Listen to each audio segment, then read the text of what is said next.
ನಮ್ಮ ದೇವರು ಕರ್ತನಾದ ಯೇಸು ಕ್ರಿಸ್ತನ ನಾಮದಲ್ಲಿ ಅನುದಿನದ ಆಹಾರ ಪ್ರಿಯರಿಗೆ ಪ್ರೀತಿಯ ಶುಭಾಶಯಗಳು. 2025 ಮೇ ತಿಂಗಳ 25ನೇ ತಾರೀಕಿನ ಭಾನುವಾರದ ದೇವರ ವಾಕ್ಯವು, ವಿವೇಕಿ ಮತ್ತು ಅಪಾಯ. ಜಾಣನು ಕೇಡನ್ನು ಮುಂಗಾಣುತ್ತಾನೆ ಮತ್ತು ಅಡಗಿಕೊಳ್ಳುತ್ತಾನೆ, ಆದರೆ ಬುದ್ಧಿಹೀನರು ಮುಂದೆ ಹೋಗಿ ಶಿಕ್ಷೆಯನ್ನು ಅನುಭವಿಸುತ್ತಾರೆ. ಜ್ಞಾನೋಕ್ತಿಗಳು 22:3. ಸೊಲೊಮೋನನು ತನ್ನ ಜ್ಞಾನದಲ್ಲಿ ಜ್ಞಾನಿಗಳು ಮತ್ತು ಮೂರ್ಖರ ನಡುವೆ ಸ್ಪಷ್ಟ ವ್ಯತ್ಯಾಸವನ್ನು ಚಿತ್ರಿಸುತ್ತಾನೆ. ಮೂರ್ಖರು ಅಪಾಯದತ್ತ ಕುರುಡಾಗಿ ನಡೆಯುತ್ತಾರೆ. ಅವರು ಅರಿವಿಲ್ಲದೆ ಬಲೆಗಳಲ್ಲಿ ಸಿಕ್ಕಿಹಾಕಿಕೊಳ್ಳುತ್ತಾರೆ. ಅವರು ಅಜ್ಞಾನದಲ್ಲಿ ಮುಂದುವರಿಯುತ್ತಾರೆ, ಎಚ್ಚರಿಕೆಯಿಂದ ನಡೆಯಲು ವಿಫಲರಾಗುತ್ತಾರೆ. ಆದರೆ ಬುದ್ಧಿವಂತರು ಮತ್ತು ವಿವೇಕಿಗಳು ಅಪಾಯವನ್ನು ಗುರುತಿಸಿ ತಮ್ಮನ್ನು ತಾವು ಮರೆಮಾಡಿಕೊಳ್ಳುತ್ತಾರೆ. ಅಪಾಯಕ್ಕೆ ಒಡ್ಡಿಕೊಳ್ಳುವುದನ್ನು ತಪ್ಪಿಸುವುದು ಬುದ್ಧಿವಂತಿಕೆಯ ಸಂಕೇತವಾಗಿದೆ. ಉದಾಹರಣೆಗೆ, ಕರ್ತನಾದ ಯೇಸುವನ್ನು ತೆಗೆದುಕೊಳ್ಳಿ. ಒಂದು ಗುಂಪು ಅವನನ್ನು ಹಿಡಿದು ರಾಜನನ್ನಾಗಿ ಮಾಡಲು ಪ್ರಯತ್ನಿಸಿತು, ಆದರೆ ಇತರರು ಅವನನ್ನು ಕೊಲ್ಲಲು ಸಂಚು ಹೂಡಿದರು. ಎರಡು ಕಡೆಯವರು ಅಪಾಯವನ್ನುಂಟು ಮಾಡಿದರು, ಆದರೆ ಅವನು ಏನು ಮಾಡಿದನು? ಅವನು ತಪ್ಪಿಸಿಕೊಂಡು ಅವರ ನಡುವೆ ಅಡಗಿಕೊಂಡನು. ಅವನು ಇದನ್ನು ಮಾಡಿದ್ದರಿಂದ ಮಾತ್ರ ಅವನು ತನ್ನ ಸೇವೆಯನ್ನು ವಿಜಯದಲ್ಲಿ ಪೂರ್ಣಗೊಳಿಸಲು ಸಾಧ್ಯವಾಯಿತು. ಎಲಿಯನ ಬಗ್ಗೆ ಯೋಚಿಸಿ.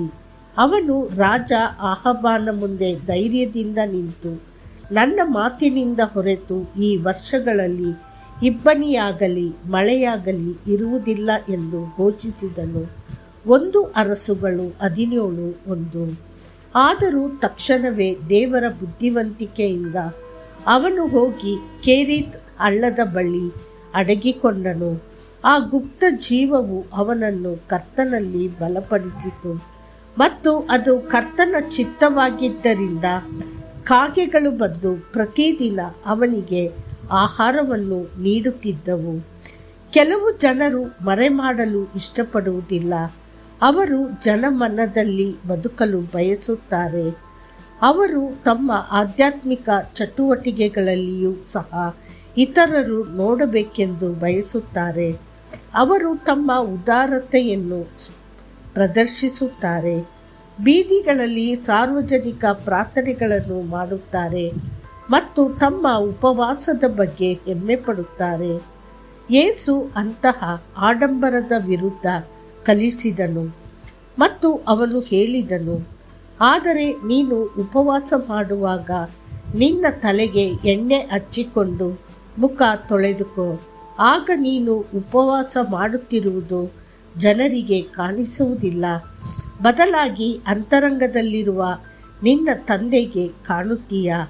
ಆಗ ಅಂತರಂಗದಲ್ಲಿ ನೋಡುವ ನಿನ್ನ ತಂದೆಯು ನಿನಗೆ ಬಹಿರಂಗವಾಗಿ ಪ್ರತಿಫಲ ಕೊಡುವನು.